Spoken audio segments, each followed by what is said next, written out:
Welcome to the Learning Pines YouTube. We hope this video helps. In this video, I will explain how to make your pie chart smaller. First, assess your chart's primary goal. Is it to show proportions of a whole or to highlight a few key categories?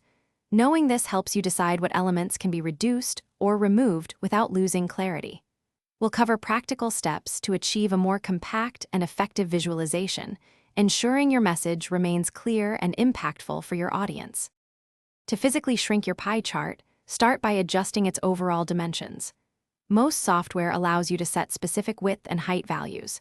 Next, reduce the font size for all text elements, including slice labels, percentages, and the chart title. This creates more space.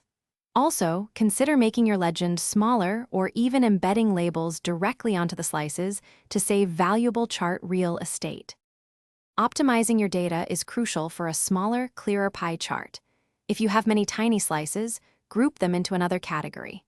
This significantly reduces visual noise and focuses attention on larger proportions. Aim for no more than 5 to 7 slices in total.